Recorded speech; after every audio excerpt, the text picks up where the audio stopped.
President Ulysses Grant served 2 terms in office. His administration was marked by corruption. The president himself was not linked directly to any of the incidents, but he was friends with dishonest members of the cabinet and Congress. This week in our series, Jack Weitzel and Tony Riggs tell how Grant's problems affected the Republican Party in the presidential election of 1876. The American people were very disappointed with President Grant. He was the military hero of the Civil War. He had led the Union Army of the North to victory over the Confederate Army of the South. His popularity dropped, however, during his presidency. Grant was not an effective political leader, nor was he able to control the men around him. The American people also were worried about the nation's economic situation. A serious depression had begun during Grant's second term. Many people were out of work. They blamed the ruling Republican Party. The state and congressional elections of 1874 were an important turning point. Republicans were shocked by the results. For the first time in 18 years, the Democratic Party won control of the House of Representatives. They won 169 seats. The Republicans won 109. Democrats also won control of 23 of the 35 state governments. These included several northern states where people were tired of Republican rule. Important changes also were made in the South. Democrats won control of southern state governments from radical Republicans. One of these states was Mississippi. White Democrats there began organizing groups called White Leagues.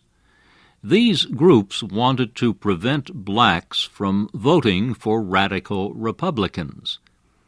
They started riots in which many blacks were killed. They also used economic power against blacks. These efforts succeeded. Most blacks were too afraid to vote. The Democrats took control of both the Mississippi legislature and the governor's office.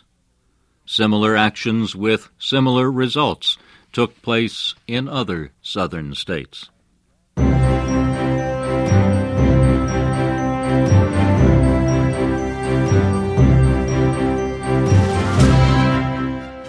As Grant's second term came to an end, he began to talk about the possibility of another 4 years in the White House. Republican politicians were firmly opposed. They blamed Grant for the party's defeats in state and congressional elections. Grant had to give up any hope of a third term. Congressman James Blaine seemed to have the best chance of winning the Republican presidential nomination in 1876. Blaine had been Speaker of the House of Representatives when the Republicans controlled Congress. He was powerful, and he had many supporters. Some Republican leaders, however, questioned his honesty. Blaine fought this criticism with an emotional speech in Congress. When the Republican Party convention opened in Cincinnati, Ohio, Blaine was the leading candidate for the presidential nomination. He expected to win the first day. There was a wild demonstration of support when his name was put before the convention. But before the voting could begin, the lights went out. Some delegates believed Blaine's opponents were responsible. These opponents worked all night to get other delegates to change their support from Blaine to another candidate. When the delegates voted the next morning, Blaine did not have enough votes to win the nomination. However, after 6 ballots, Blaine appeared ready to win. To stop him, his opponents needed to unite behind another candidate. One of these candidates was Rutherford Hayes, the governor of Ohio. Hayes had fewer enemies than the other candidates, so he became the compromise candidate for delegates hoping to stop Blaine. On the 7th ballot of the convention, Rutherford Hayes captured the Republican nomination. The Democratic Party met in St. Louis, Missouri. Delegates nominated Samuel Tilden, the governor of New York. Tilden had led the fight to end dishonesty in government in New York State. He had ousted a group called the Tweed Ring, which controlled New York City politics for years. Democrats said he was the man to end dishonesty in government in Washington. Republicans campaigned by denouncing the Democratic Party. They called it the Party of Southern Rebellion and Treason. Instead, they said, vote for the Republican Party, the party that had saved the Union. Democrats campaigned by attacking Republican dishonesty. They blamed Republicans for the nation's economic problems, and they promised better times for everyone if their candidate was elected. The presidential election of 1876 was very close. By midnight of Election Day, the results seemed to show that Democrat Samuel Tilden was the winner. Republican Rutherford Hayes went to bed believing he had lost. However, the Republicans quickly saw that the electoral votes of 3 southern states could decide the winner. In the American presidential system, whoever wins the most popular votes in a state usually gets all the electoral votes of that state. In 1876, the electoral votes of 3 states, Florida, Louisiana, and South Carolina, were enough to give the White House to one candidate or the other. Each party claimed victory in these 3 states. Each accused the other of stealing votes and counting ballots unfairly.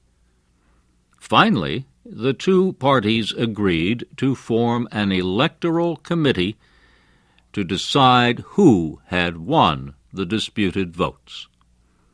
The committee was supposed to include 7 Republicans, 7 Democrats, and 1 independent. But before it could meet, the independent member resigned. A Republican took his place. The Republicans had a majority. The committee first debated the disputed votes of Florida. After much discussion, the 8 Republicans on the committee voted to accept the votes of Florida's Republican electors. They rejected a proposal to investigate the way the votes were counted in the state. They said there was not enough time for a full investigation. The same thing happened with the disputed votes of Louisiana and South Carolina. The Republicans on the committee voted to count the Republican electors. The Democrats voted to count the Democratic electors. In each case, the Republicans won by a vote of 8-7. As a result, Rutherford Hayes gained the electoral votes of all 3 states. This gave him enough to win the election. Democrats were furious. Democrats in many states began organizing party militia groups. They said they would fight, if necessary, to prevent the Republicans from stealing the presidency. The situation seemed very tense and dangerous. Many feared the start of another civil war. Negotiations finally provided a peaceful solution. Representatives of the 2 parties met secretly to work out a compromise. The Democrats agreed to permit Republican Rutherford Hayes to be sworn in as president. In return, Hayes agreed to end federal support of radical Republican governments in the South. He promised to name Southerners to his cabinet and other important jobs. And he said he would provide more federal aid for schools and railroads in the South. As part of the agreement, Hayes promised not to act aggressively to support the civil rights of black Southerners. Hayes' opponent, Democrat Samuel Tilden, did not oppose the agreement. Tilden was an old man. His health was poor. He agreed that 4 years of Rutherford Hayes would be better than 4 years of civil war. So it was that Rutherford Hayes became the 19th President of the United States. He would surprise a lot of people after he reached the White House.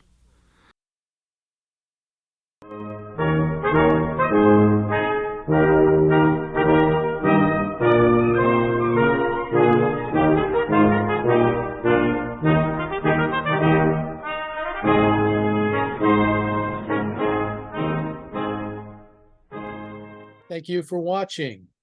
Can you do me a favor? Please leave a comment in the comment section below.